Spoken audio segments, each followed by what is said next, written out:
Nina, we're on air in both Atlanta and Washington, D.C. And in 2021, the percentage of adults with symptoms of anxiety or depression, Georgia led the nation at 34.5%.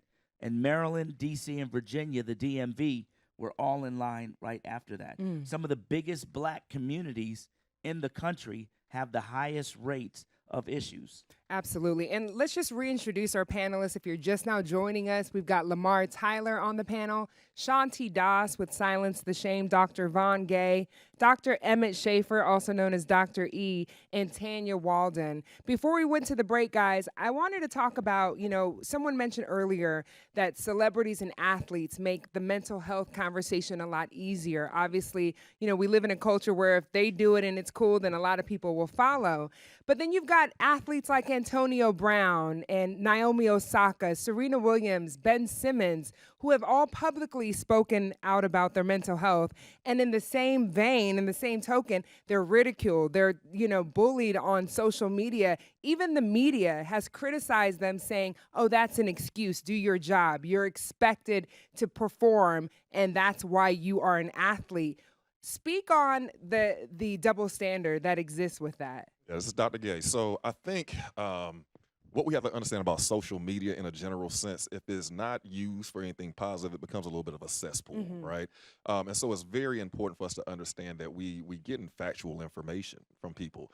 With our celebrities, I think it's really cool that ownership, I see them, when they're speaking out, about needing the resources, needing the support. We're taking ownership of this thing. We're not dealing with mental health clandestine or in a covert way. We are being very overt. We are speaking very loud and saying, this is what our community needs. We understand that we have to be able to perform in spite of, which means that we have to have an additional level of resilience, which takes more effort, which can also stress you out even more, right? And so I think that, by having our young people, those that have a platform and a presence, really allowing them to be champions of this space, it allows more attention to be brought on the concept of mental health and mental illness. And then those of us that are already working in the space, we can now be able to galvanize and provide some structure and say, hey, listen, here are the resources. This is where you can go. Yes, you have support as well. There was an 18-year-old just this week who went into a Buffalo, New York supermarket and mass killing, 10 people dead. And a lot of people I saw, they were saying mental health, mental health.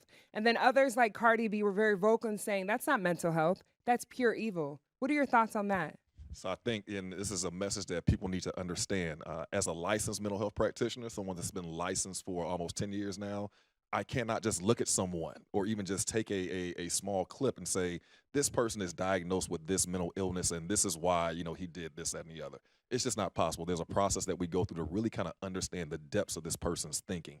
We can do some deductive reasoning and put some pieces together, but it's a little bit irresponsible for us to just label an act of evil under the umbrella of mental illness and saying that this person may need the same support that some of our celebrities are saying that they need as well in their own respective fields. So as we said offline, there are going to be people on both sides of that conversation.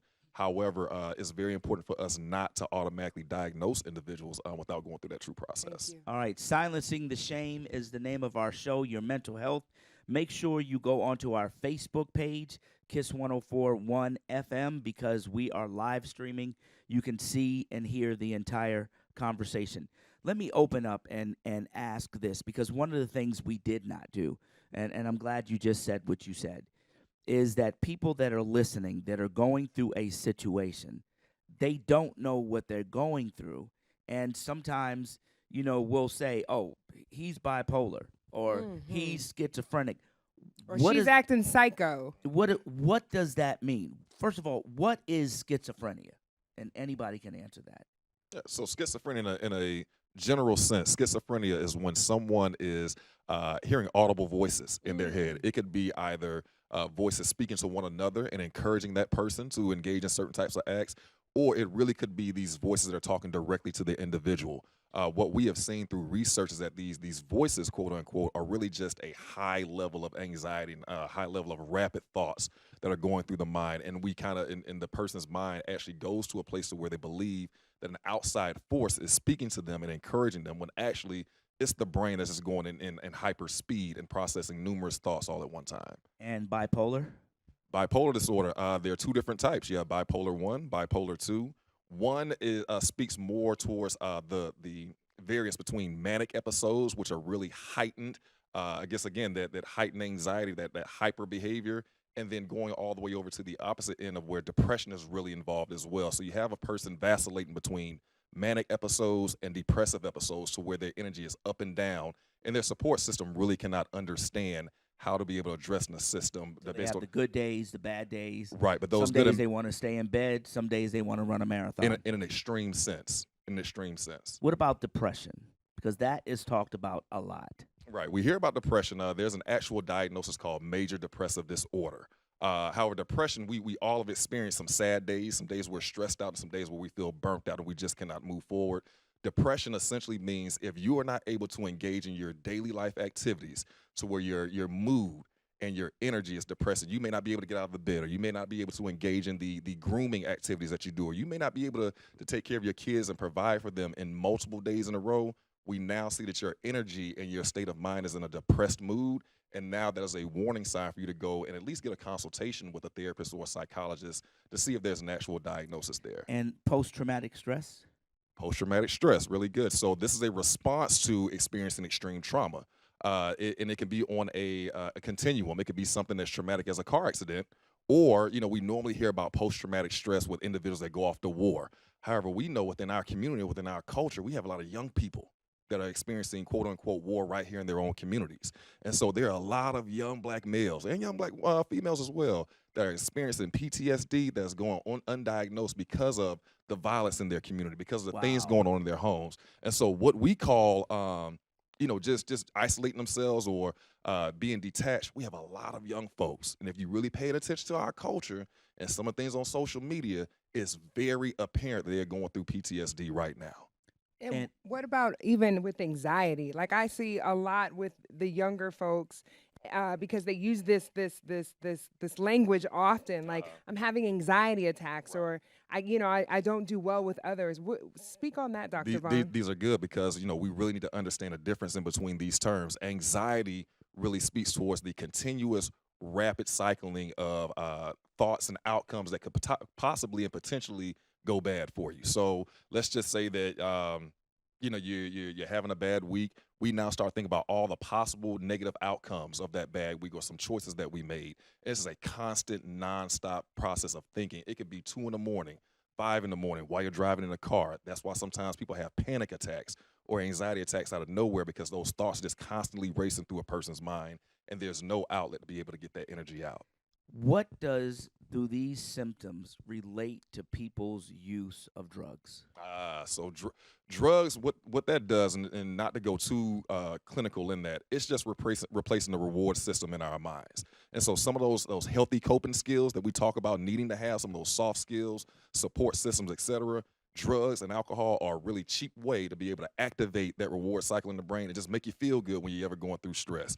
Having a couple of drinks, taking prescription pills, smoking marijuana, it's an instant fix. But what we know is that it does not change the environment. It does not change the things that are triggering you and that are putting you in that state of wanting to have that feel-good moment. Well, I don't know, because when the house is out of control, that glass of red wine, boy, I don't know, bro. That cigar? That glass of red wine, maybe a little shot of whiskey does help. Okay. What I will say is Can I add? Go ahead. This is Shanti. So it's funny. I joked about that too. But when I was going through my depression, that occasional glass of wine or cocktail, Frank, turned into 2, turned into 3, turned into 4 for a party of 1. Yeah. That's when I knew it was a problem, right? So we can actually, nope, we're not the social police. You can have your occasional drinks, parents, if you need to. But when you start using it as an unhealthy way to cope, because alcohol is a depressant, that's a problem. Yeah. And when your kids say, "Mommy, you need some mommy juice," you got a problem. Frank, you know what? And speaking of drugs, whether they be illegal or legal, I personally have a brother who was diagnosed with depression, and he was prescribed medication that he said makes him feel out of body. He doesn't like the way it feels, and I've heard that from many people who have prescriptions for all of the things that you just went through. what does someone do then if they know they have a problem? They get the drugs and say, "I can't do this because it makes me feel even worse." Yeah, the psychotropic medications are very strong because essentially what they're doing is they're trying to reset the chemical balance within your brain. Wow. All right. And so if you have higher levels of serotonin or dopamine, that may be leading to certain behaviors. And so when you go to the psychiatrist is almost trying to reset you a little bit with those medications. It's very important. And this is why we have to really have a high level of self-awareness and understand what we're experiencing and being okay with communicating that. Because in mental health, there is no blood test that we take to diagnose you. There's no urine sample that we take to really understand what's going on. We have to be able to take the information that you let us know, right? And then take that with any additional mental health history and then be able to come up with a really sound diagnosis and any type of psychiatric treatment. So with those medications, if you're prescribed a low dosage medication, make sure you're taking it at the schedule that the doctor lets you know. And if there are any changes in your mood, your behavior, your appetite, your sleep cycle, let your psychiatrist know. Let your nurse practitioner know so that they can adjust the medications, maybe prescribe a different sleep cycle or change in diet for you. There's so many different ways. You have to take a holistic approach in dealing with people and addressing mental health. And right now, we still do not have the perfect system or the perfect approach. Go ahead, And Shanti. same thing when I started taking my antidepressants, Nina. I had to go back to my psychiatrist because it made me nervous. It was making me jittery, and I couldn't function. And so they lowered the dosage, and it actually was okay for me. And it ended up working. So you can't be afraid to go back to your doctor, like Dr. Gay said. All right, everybody. It is KISS 104.1, the Frank Ski Show with Nina Brown, streaming live on Facebook as well. We're talking about mental health, May being Mental Health Awareness Month. Nina, you want to lead? I wanted you actually to ask the question before we went to break about your children when they refuse to take the medicine. So a couple questions here. One of the things that parents deal with is when a child is young and they get prescribed the medicine, you as the parent can kind of oversee them and make sure they stay on their medicine. But once they turn a certain age or go to college or become adults, you can't do that anymore. And then the kids say, "Oh, I don't like that the way that makes me feel. I don't like taking the medicine," or the classic one, "I don't need it anymore."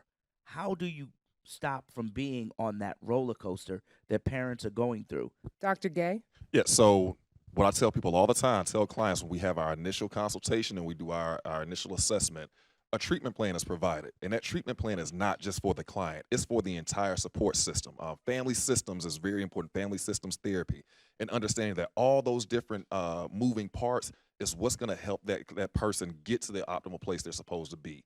And that treatment plan is ever evolving. So what may work at 10 to 12 years old is going to have to change from 12 to 15. And then when they become young adults and start separating from the home and wanting to establish their own independence, that's when it is so important. That's when they need the ultimate level of support, community resources, et cetera, so that they can transition from being a child and taking direction, especially when it comes to treating their mental illness, to actually taking ownership of that as an adult and understanding, hey, not only do I have to stay on my medication regimen, I need to be enacting healthy behaviors, healthy coping skills. We have to mature in our approach. And so continuously being supportive, continuously having multiple folks in that person's life, whether it's mentors, coaches, family members, older siblings, everyone is involved. It's a true it takes a village approach to make sure that this person is able to have ownership of whatever diagnosis that they have. Tanya? Tanya. Yes. Well, the problem that I had was that my son, he was taking the medication and it made him sick. There were liver and kidney issues. So the fear, not trusting the psychiatrist, became an issue. And then, you got medical support now. You have to do other things. So there's a ton of medicine. What is that? When we can't compromise with the psychiatrist that is hurting you, what do you do? Yeah, so, and I'd also like to go back to Frank. One of the things, we're talking global, but then I'm hearing from you a specific strategy to use for my child that doesn't want to take medicine, correct? And so really what that boils down to is once you have your treatment plan and once that now is executed in the home, now it comes down to the C in my CPR, the communication. And the communication starts with what? Listening. You have 2 ears and 1 mouth, right? So let's listen to that child as to, okay, so you're not feeling well. Let's go to the doctor and find out why you're not feeling well. Let's look at another medicine. Here's why we think that you need to do this. What do you think about this, right? So to also have them have some investment in what they're doing, because so many times we're being the sage on the stage, telling them this is what we need to do, this is what you need to do, and here's why, and never investing in understanding what your child really needs and wants. Well, So, let me just say this. In going through this personally, one thing I've learned is that my child knows all the medical terms. So there ain't nothing you can do. You could say that he ain't heard that term before and know the right answers, and he seems like the smartest person in the room. Thinks he is the smartest person in the room, and it's almost frustrating because they're an adult and they don't live with you anymore, And then it's almost like you're like helicopter watching, like you're the police, watching them for every step of the way. How do you deal with that? and particularly, and I have one just going to college, and I have 2 that already graduated from college. And one of the realities was when they went to college and you try to get some information, you no longer can get that information, right? So you have to hope that you've built the foundation that you can have that communication with your child by the time they get to college, and by the time they get 18, you are locked out of that information at that point. But I think the biggest piece is having that consistent communication, that consistent understanding that I'm going to listen to you, that I'm going to respect you, and above all, I'm going to be patient, right? You're going to make some mistakes. You're going to do some things that I don't like, but we're going to have communication about it and have that communication central to those things that you're trying to do in the home. Once you do that, then you can understand, and they're comfortable now with listening to you. I will just say the unfortunate reality is oftentimes when adults with children that turn into adults have serious, severe mental illnesses, you cannot make them take their medication. I mean, we have someone in our family, and you can do as much as you can. You can encourage them. You can go to the doctor with them. You can hold their hands, but unfortunately, you cannot make the person take the medication at the end of the day. Dr. E, I wanted to have a moment of transparency, and I know a lot of our listeners are in a very similar position. As a mom who went through a divorce with a very small child and became a single parent, 2 jobs and a lot of stuff on my plate, there were times where I felt like I was going through a depressive moment, a dark moment to say the least. And yet I had my child there who is innocent and vibrant and wants to play.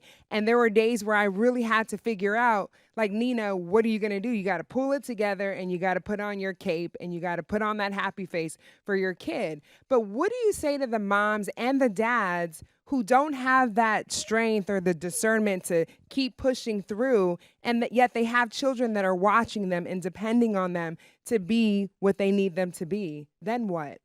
And that's really where the strong relationships and friendships come, right? Because true friends will really help you to understand whether or not you're kind of a little off kilter, or whether you're kind of going off the rails, right?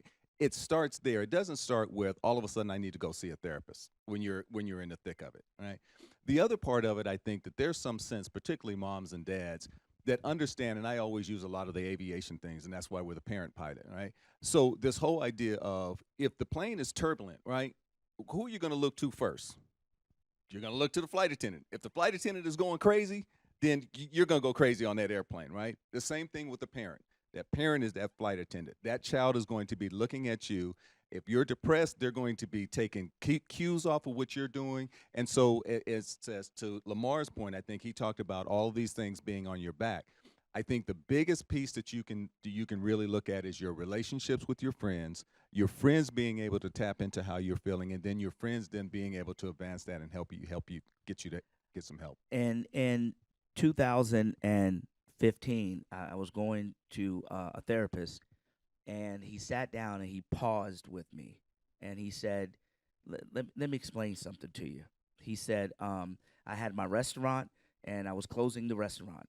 I had a great job at another radio station, and I left the radio station, and I was going through a divorce. And he said, people come and see me, Frank, because they lost their job, or they're leaving their job. They're out of work. He said, people come to see me when they're going through a divorce. He said, people come to see me when they lose their business. He said, you here with all three, bro. And that was the first time I said, oh, I really do need help, because I was so used to masking it. But what I realized most about masking it, and he had to break down to me, was he asked me, he said, what happened when you were younger? I said, well, and I might not have ever shared this on the air. I said, well, I was taken away from my mother, put into foster care, and then eventually went to live with my father, a man that I had never met before in my life, and I was like 4 years old. And he said, how did that affect you? And I said, it didn't affect me. I mean, I'm Frank Ski. Ain't nothing wrong with me. And he said, oh. He said, what happens if we would have taken your son Harrison away from the only family he knew at 5 and put him with somebody he never met before? I said, oh, it'd be traumatic. And he said, you don't think it was traumatic for you? You've built an ability to mask everything that is going on in your life. And if you don't take care of it, one day it's going to come out. And that's a really difficult thing.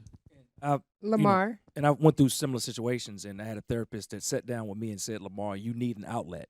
And it was interesting because a lot of times we think about an outlet just being someone to speak to. He said you actually need a physical outlet to be able to relieve some of that stress and to find something that you can do outside of work, because I'm a workaholic. Yeah. I'm an entrepreneur to the bone, right? And I enjoy actually the work that I do. But he said you have to find a way where you can, get away, whether it's with yourself or whether it's with a good friend.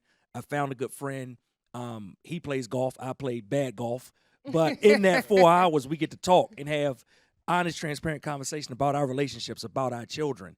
And for me, that outlet has made so much of a difference where things normally, I don't want to put that on my wife on top of all the other things she already has going on. Yeah. But I found that friend, like Dr. E was talking about, where we can have open, transparent conversations. And I think what you talked about as well was important, of people listening, knowing that oftentimes we think that we have the answers on our own, but you need that third party. You need somebody from the outside that can look and give you perspective that you may not have, so they can help you get to where you need to get to.